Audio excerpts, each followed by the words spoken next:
할렐루야, 성도 여러분, 오늘도 주님의 은혜와 평강을 전해드립니다. 오늘은 시편 50편의 말씀을 잠시 함께 나누면서 이 영상을 통해 성도 여러분과 함께 하나님 앞에 예배하면 좋겠습니다. 지난 추석 명절에 성도 여러분에게 교회에서 시편 50편의 말씀을 가지고 추석 가정 예배를 드리라고 이렇게 준비해 드렸습니다.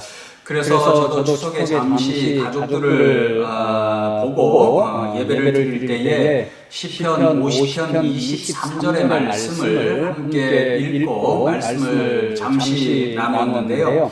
그때 제가 가족에게 드린 말씀의 요지가 이러했습니다.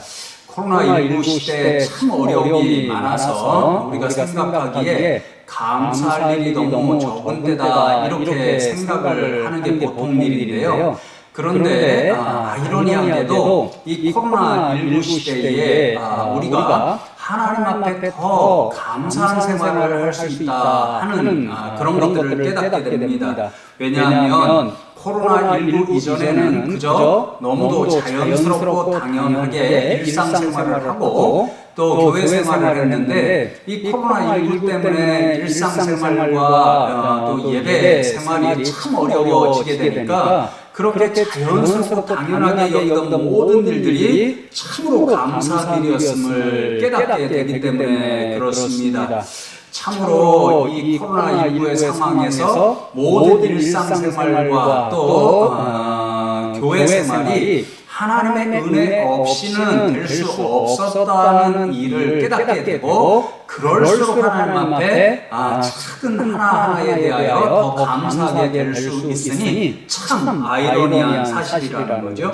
그렇게 또 시편 53편, 50편 23절에 보면 감사하는 것이 하나님 앞에 예배하는 일이라고 말씀을 하니까 이 어려운 때에 오히려 우리가 일상생활에서 순간순간 작은 것들에 하나님 앞에 감사하게 되면 그것을 통해서 하나님 앞에 더 많이 예배할 수 있으니까 참 어찌 보면 아이러니하게도 이 어려운 때에 더 하나님 앞에 감사하고 더 하나님 앞에 예배하는 그런 삶을 살아갈 수 있다. 이런 취지의 말씀을 드린 기억이 있습니다.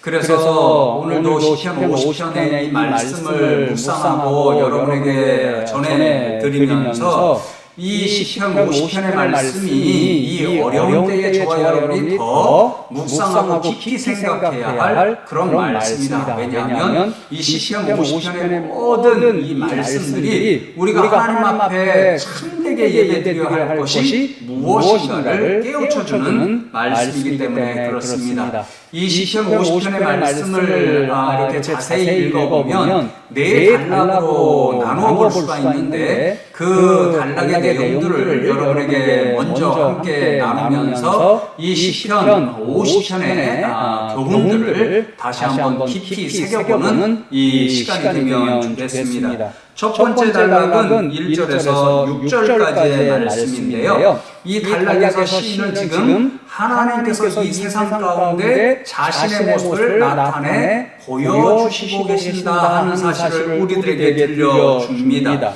자신의 정체를 세상에 드러내셔서 사람들에게 자신을 보여주시는 이 하나님의 현현 사건, 그 사건을 통해서 세상에 드러내시는 하나님의 모습은 심판자의 모습으로 나타나십니다. 그래서 4절 말씀에 보시면 하나님이 자기의 백성을 판결하시려고 위 하늘과 아래 땅에 선포하여 이렇게 말씀하고 6절 말씀에 보시면 하늘이 그의 공의를 선포하리니 하나님 그는 심판장이시로다 이렇게 말씀합니다. 하나님께서 세상 가운데 자신의 공의를 선포하시기 위해서 심판자로 나타나셨습니다. 그리고 그 심판하시기 위해서 하나님께서 세상 모든 가운데 흩어져 있는 자신의 백성, 성도들을 자신의 재판정 앞으로 불러 모십니다. 그리고 이제는 심판을 하시는 말씀이 이어지는데요. 하나님께서 자신의 백성들, 성도들을 불러 모시고 심판하시고자 하는 내용이 무엇인가가 참 중요합니다. 그것은 바로 예배입니다. 5절의 말씀을 보시면 이르시되 나의 성도들을 내 앞에 모으라. 그들은 제사로 나와 언약한 이들이니라 하십니다. 그렇게 말씀하시는데요. 이 한 구절의 말씀에서 우리는 저와 여러분, 하나님의 성도들이라 불리는 저와 여러분의 정체성을 분명히 듣게 되는데요. 하나님의 성도들은 하나님 앞에 제사하는 인생, 예배하는 인생, 그것이라는 것을 말씀해 주십니다. 그래서 하나님께서 심판장으로 나타나셔서 세상에 흩어져 있는 모든 자신의 성도들을 불러 모시고 심판하실 때에 그들의 예배 생활을 보고 심판하시려 세상의 심판장으로 나타나셨다. 그렇게 말씀합니다. 이제 두 번째 단락이 7절로부터 15절까지 이어지는데요. 성도들의 예배 생활을 하나님께서 보시고 이제 심판하시는 그런 장면이 이어지는 말씀인데요. 먼저 8절 말씀을 보시면 나는 네 재물 때문에 너를 책망하지는 아니하리니 네 번제가 항상 내 앞에 있으며 그렇게 말씀합니다. 먼저 하나님께서는 성도들이 드리고 있는 형식적인 제사, 번제와 같은 그런 제사를 판단하십니다. 그런데 하나님께서 보실 때 그런 형식적인 제사, 예배는 문제가 없습니다. 그래서 그 형식적인 예배 때문에 하나님께서는 성도들을 책망하기를 원하시지 않는다. 그렇게 말씀합니다. 그런데 하나님께서 성도들에게 책망하시고자 하는 문제가 있습니다. 그 형식적인 예배는 매번 잘 드려지고 있는데 그 형식적인 예배를 진짜 참된 예배가 되게 하는 요소가 하나님 보시기에는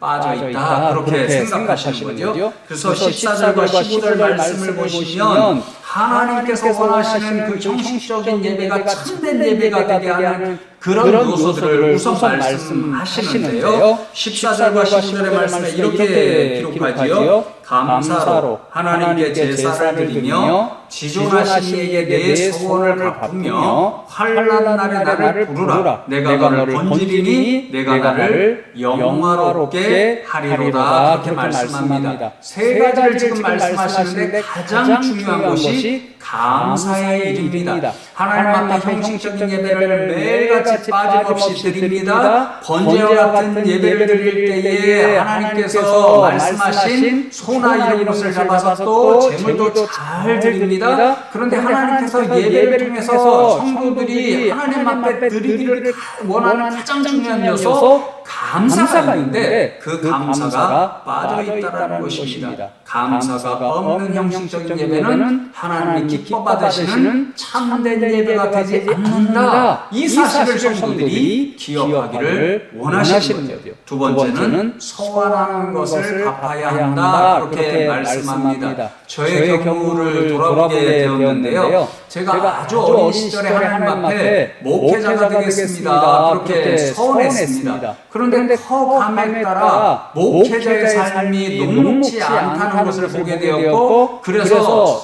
목회자가 되겠다는 서원을 지키는 것이 두려운 일이 되었습니다. 그래서 하나님 앞에 하나님, 목회자가 되지 않고 다른 일을 통해서 하나님 앞에 삶을 살아가겠습니다. 그래서 공부하기를 원했죠. 그런데 그렇게 공부의 과정을 밟으면서 제가 어느 순간에 하나님께서 원하는 것은 반드시 갚아야 한다 하는 성경 말씀을 기억하게 되었고, 그래서 그 말씀에 따라 신학교를 들어가고 오늘 목회자로 이렇게 살아가고 있습니다. 서원한 것을 반드시 갚아야 한다는 말씀은요, 우리가 하나님 앞에 이런 것을 하겠습니다, 이런 것을 드리겠습니다, 그러한 약속드린 것이 있잖아요. 그것이 아무리 부담되는 상황에 놓일지라도 그것을 기억하고 하고 하나님 앞에 서원한 것, 약속한 것을 지켜드리는 것, 이것이 서원한 것을 갚는다는 그런 말씀입니다. 그런 서원한 것, 약속한 것을 하나님 앞에 어떤 상황이 되고 어떤 부담스러운 내용이 된다고 할지라도 드리고 지키고 할 때에 하나님은 우리의 예배를 참된 예배로 받아주십니다. 그리고 기도하는 일입니다. 하나님은 성도들의 기도를 참 기뻐하십니다. 우리가 하나님 앞에 기도할 때 그것이 향기로운 냄새가 돼서 하나님 앞에 올라간다. 요한계시록에서 그렇게 말씀하고 있거든요. 하나님 왜 기도를 향기로운 그러한 것으로 받아주시는가? 성도들의 기도는요,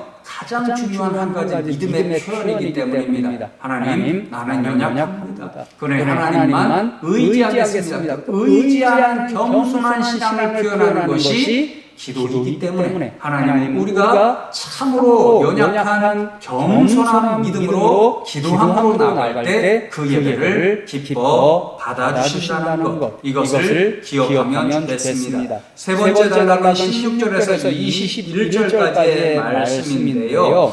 예배와 관련해서 성도들의 삶을 판단하실 때 하나님께서 이제는 그 예배의 가장 핵심적인 요소인 말씀과 관련하여 성도들에게 책망을 하십니다. 예배하는 성도들이 정말 그 예배를 통하여 들은 하나님의 말씀대로 살아가고 있는가? 이것이 하나님의 가장 중요한 관심입니다. 그러나 너무도 불행하게도 지금 하나님 앞에, 그 재판정 앞에 나와 있는 성도들의 말씀의 생활이 참으로 하나님의 기준에 미달린 모습으로 나타납니다. 그들은요, 하나님의 말씀은 듣기는 듣습니다. 또 하나님의 말씀을 읽기는 읽습니다. 또 입술로 그 하나님의 말씀을 표현하며 살아가고 있습니다. 그런데 너무도 중요하게도 그 하나님의 말씀을 온전히 준행하고 실천하지를 못합니다. 그들을 향하여 하나님은 악인이다 이렇게 부르시며 책망하십니다. 6절 말씀이 참 중요한데요. 악인에게는 하나님이 이르시되 내가 어찌하여 내 율례를 전하며 내 언약을 내 입에 두느냐 이렇게 책망하십니다. 성도들이라고 일컬으면서 하나님의 말씀을 공부하고 들어서 그 입술에 하나님의 말씀을 전합니다. 심지어 다른 사람들에게 전하여서 전도를 합니다. 그런데 문제가 무엇이냐면요, 그렇게 하나님의 말씀을 입술에 담아두고 있는 사람들이 삶 속에서는 하나님의 말씀에 온전히 순종하지 못하고 도둑질을 같이 행합니다. 또 거짓말을 행하는 사람도 있습니다. 또 20절 말씀에 보면 형제와 자매를 비방하며 사랑하지 못하고 미워합니다. 심판장 되신 하나님께서 이와 같이 입으로만 하나님의 말씀을 내어뱉는 그런 사람들, 그러나 삶 속에서는 중요하지 못하는 사람들에게 죄를 짓고 있다 이렇게 무섭게 말씀하시면서 그 죄를 낱낱이 드러내시겠다 그렇게 경고하십니다. 심판하시겠다 그런 말씀인 거죠. 그러니 하나님께서 원하시는 참된 예배를 예배되게 하는 그런 예배가 그것이 무엇이냐? 하나님의 말씀이라는 거죠. 말씀을 입으로 담아둔 것만 아니라 그 말씀 그대로 삶에서 실천할 때, 준행할 때 그것이 바로 하나님께서 기뻐받으시는 참된 예배가 되게 한다는 것, 저와 여러분이 기억하시면 좋겠습니다. 이제 마지막 단락은 22절과 23절인데요. 시인은 두 가지를 마지막으로 우리에게 다시 한번 기억하라고 교훈하여 줍니다. 첫 번째 22절 말씀을 보시면 하나님을 잊어버린 너희여 이제 이를 생각하라. 그렇지 아니하면 내가 너희를 찢으리니 건질 자 없으리라. 참으로 무서운 말씀입니다. 지금 하나님 앞에 참된 예배의 삶을 살아가지 못합니다. 가장 중요한 두 가지 요소를 이제 23절에서 다시 한번 말씀해 주는데요. 하나님이 기뻐 받으시는 참된 예배의 삶을 살지를 못합니다. 감사와 순종이 없는 형식적인 예배만 드립니다. 그런 사람들을 하나님께서 기뻐 받으시지 않고 그들을 책망하시며 돌이키지 않으면 너희를 심판하겠다라고 하는 무서운 말씀입니다. 잊어버린 게 문제라는 거죠. 하나님이 진짜 기뻐 받으시는 참된 예배가 되게 하는 것이 무엇인가를 잊은 게 문제니까 그 망각으로부터 깨어나고 회개해서 하나님이 원하시는 참된 예배자의 삶을 살아야 한다. 이런 경고의 말씀이고요. 23절에는 다시 한번 감사로 제사를 드리는 자가 나를 영광롭게 하나니 그의 행위를 옳게 하는 자에게 내가 하나님의 구원을 보이리라 이렇게 말씀하면서 예배를 하나님이 기뻐 받으시는 참된 예배가 되게 하는 것을 다시 한번 두 가지 분명히 기억할 것을 교훈합니다. 한편에는 감사가 있고 다른 한편에는 순종이 있습니다. 감사와 순종이 있을 때 우리가 드리는 예배가 하나님께서 기뻐 받으시는 참된 예배가 될 수 있다는 거죠. 성도 여러분, 오늘 이 말씀을 통해서 이 코로나19 참으로 하나님 앞에 마음껏 나와서 예배드리지 못하는 이런 상황 가운데 우리가 몇 가지를 기억하면서 부족하지만 그래도 하나님께서 원하시는 참된 예배를 드리는 예배자의 삶을 결단하면 좋겠습니다. 첫 번째로 저와 여러분의 정체성을 다시 한번 분명히 기억하면 좋겠습니다. 저와 여러분은 성도들이라 불립니다. 성도들은 하나님 앞에 참된 예배를 드리는 사람들이라는 것, 이것을 다시 한번 기억하며 어려운 형편이지만 저와 여러분의 각자에 있는 처소에서 하나님 앞에 참된 예배자로 살아갈 수 있는 저와 여러분 되기를 원합니다. 두 번째로 형식적인 예배도 하나님 앞에 드려야 한다는 것을 우리가 기억해야 합니다. 그러나 여러분 각 가정에서 여러분 예배 드릴 때에요. 그래도 하나님 앞에 예배자로서의 격식, 복장, 태도 이런 것들을 기억하면서 하나님 앞에 예배하시면 좋겠고요. 그리고 교회당에서 나와서 예배드리는 모든 형식을 갖추며 드리는 이 예배자를 위해서